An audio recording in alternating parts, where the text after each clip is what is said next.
রিমঝিমে ধারাতে চাই মন হারাতে, রিমঝিমে ধারাতে।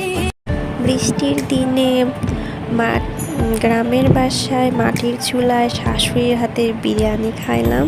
বৃষ্টির দিনে খিচুড়ি, বিরিয়ানি এগুলো তো খুবই ভালো লাগে, এগুলো থাকলে তো আর কিছু চাই না।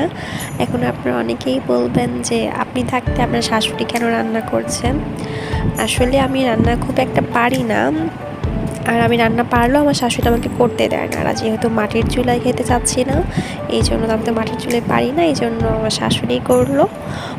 আর শাশুড়ির হাতের বিরিয়ানিটা অসাধারণ ছিল। তো আমার শাশুড়ির হাতের বিরিয়ানির রেসিপিটাও দিয়ে দিলাম।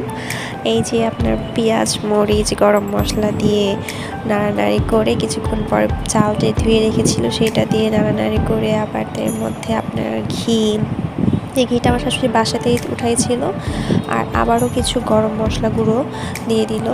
দেন টেস্টি সল, আপনারা চাইলে টেস্টি সলটা স্কিপও করতে পারেন। টেস্টি সলে বিরিয়ানিতে টেস্টি সলটা দিলে এই টেস্টটা আরও বেশি ভালো লাগে। আর গরম পানি করে রেখেছিল, গরম পানিটা দিয়ে দিল, এর মধ্যে দুধও দিল একটু। দুধটা দিলে কিন্তু বিরিয়ানিটা খেতে আরও বেশি মজা লাগে। তারপরে যে ঢাকনা দিয়ে ঢেকে রেখেছিল, এই যে এখন এর মধ্যে মাংস রান্না করা ছিল আমাদের আগে থেকে, সেই মাংসটা দিয়ে দিল। দিয়ে আবার এটাতে ভালোভাবে নাড়বে, সুন্দর করে নেড়ে আবার ঢাকনা দিয়ে ঢেকে রেখে দিবে। আমি আমার প্লেটে বিরিয়ানিটা বেড়ে নিয়েছিলাম, নিয়ে খাচ্ছিলাম। বিরিয়ানির সাথে ছিল আলু ভর্তা, শসা, লেবু। আর আমার ছেলের বাবা ওনারা বৃষ্টিতে হাত নাড়ছিল। আমার ছেলে